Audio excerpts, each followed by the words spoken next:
ansa na me no be konkoma enne egu apaso aye ba bedie no what say maame hana bisiu ne nka ye ne na twen komo wa ha na ba ko a wo se wo pese o ti bi free hu ne se wo se CTs kan ni kolibu ama na anokra wo ma ye kire a wonu adi ano but de na we wo se enu ni kolibu no nipa wuo no mampani anya kwan se ne yire ano ne tie 25 years ni wo wuye no wo kodi the 25 years anniversary what years ya enye yi asemi nso wo kakra bi tifiri hu mentio kwame de dika no se woni ma me ne kasa no na de dika me chia wetie fo no ma chia Ghana fo nyina na nka NDC mo no na nka ye hwehwe obi ama na baba be ka asem a sebi impresa ya de hu hian se na no ye ka se pa kwesi emisata watu na nanu wonsi adu nyina Ghana fo nyina ye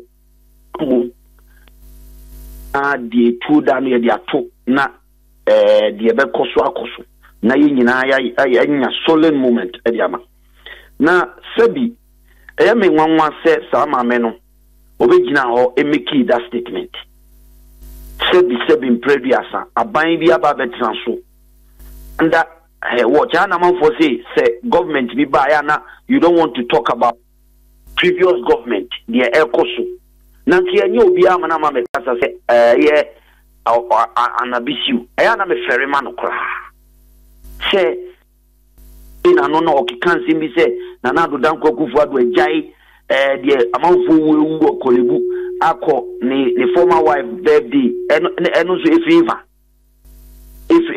me kwa me dwene wa me tiase o if pa se ni pa da se ni was wa birthday was say wa kon 25 years 25 anniversary sorry kwa me if ena odwene ho pa ko dipo ade nyansasem pa ne wo sorry for my word but ade nyansasem ne wo say you supervise the government kwa me NHIS arrears about we free so na 1.2 billion about we buy about 560 million on for matom bed one sem a wo kan chese me dwene ho am dia se wo CC hospitals any cheap compounds enye mo amudia na mo wie mo amfa bed ensim because of sika na mo pese mo gi edient na aban bia bana ekatwitwiri bia beto na all set fundamentals and sana enyoma tinya konkan no na kwa me na kwalebu cha nyoma problem we koso. Is it right now that we don't need anybody to even tell us a veterinary surgeon, a veterinary na first no na re o mampani that Rollins in Kamayo anabishu or no and the babe kachire say it is right for this thing to happen. In any case, you are not even talking about that.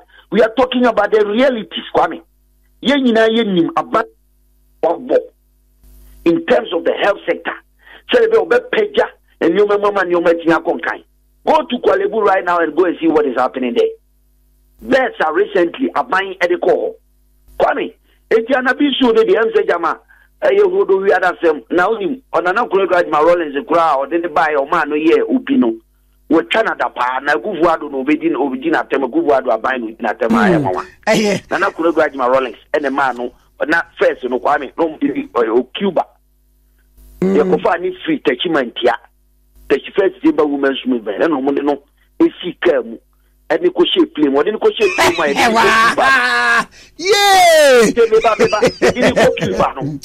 and NDC for the go in free play, you will not like my Rollins full play, no time they could shame. Yeah, scenario. Just say, you're funny for attachment, Yano, Uva na Quadema, Equanso. And you see, came. My main show idea, also assembly of one idea, assembly puno. Na said, or person, ma, only be or Mabusian for any being no your boa or almost so in your baby gina. Na abofano shape a baby you feel no bright future. No, gonna write my Rollins go farm straight to Cuba to be trained as a veterinary surgeon. And no one na make didn't see play muno or quabrane ko yi ni free play ni ma menwa ko fa ni de ni trap ni mu de ni ko Cuba. We are here no but then I ye ni sumina so otimi twa na kura jiwa Rollins ada pa mane owunu kura onchiano.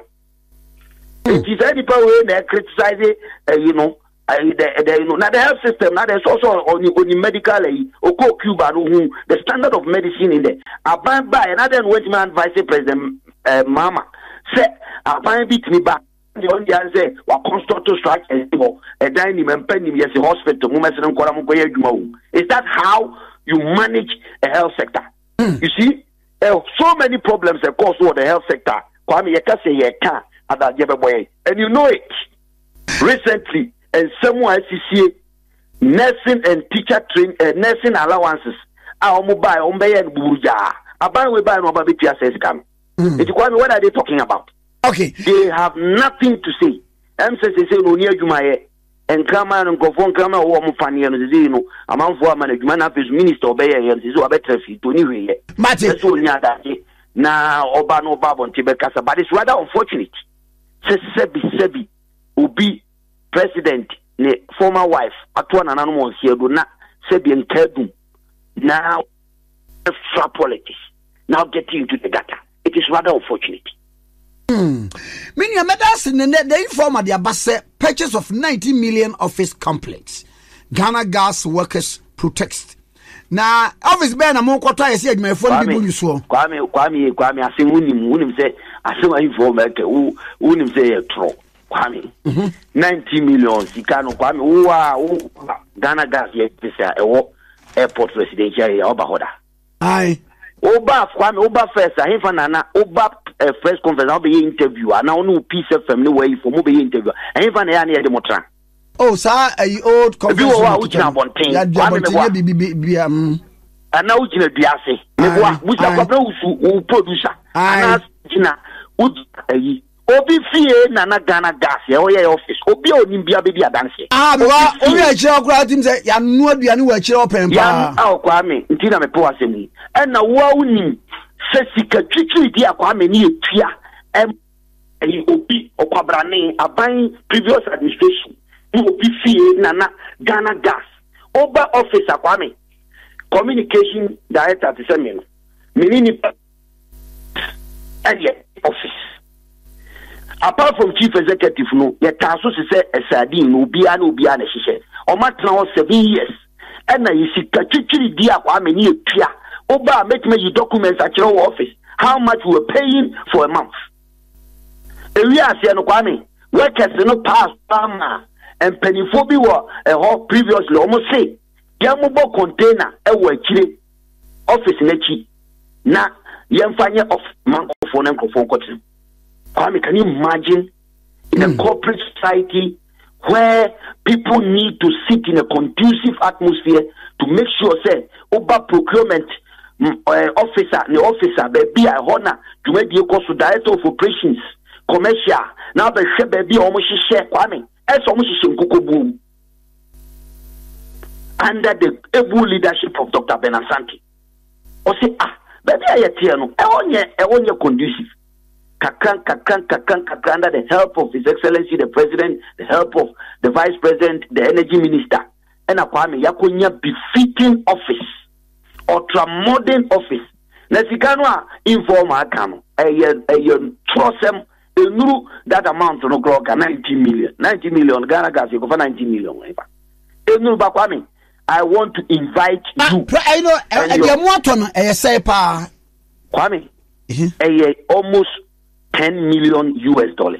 Okay. They know a year. Quantify amount of money and you on Kukubu.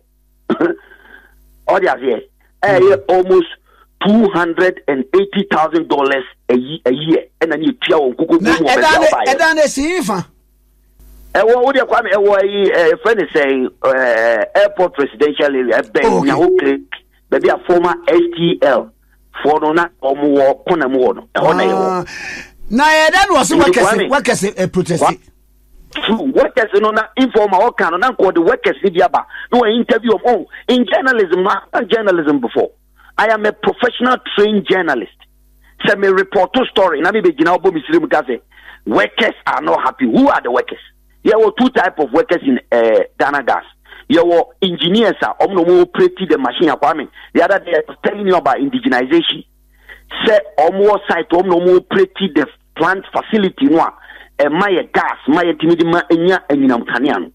And your administrative workers are your office complex akwame baby amoba workers are your own.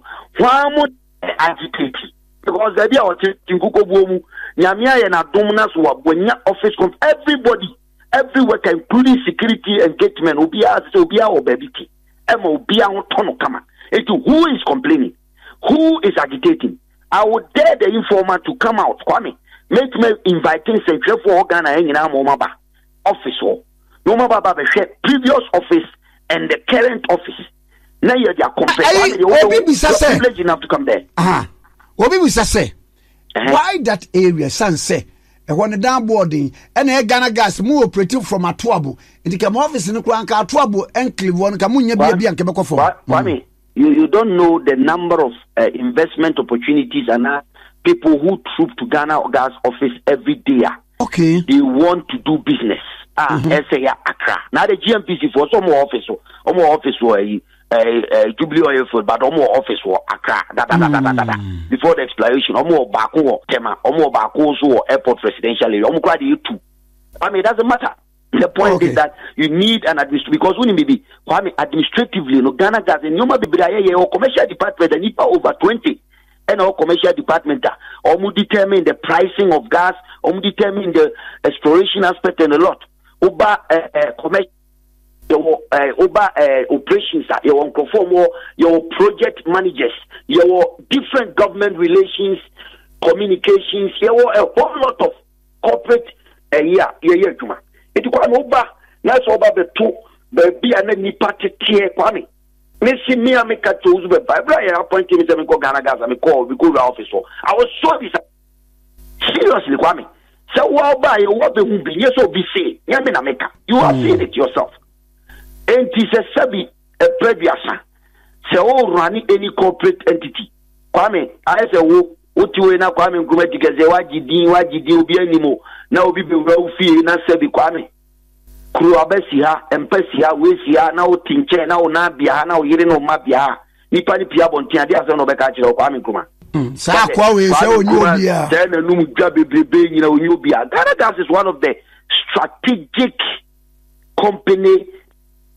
60% of the gas that is given to Vita, you know, every year, Ghana will be in total darkness.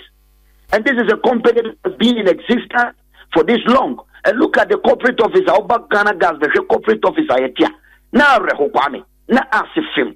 And you know, report na informa de ba no. Minia Kennedy and the can come or uncle.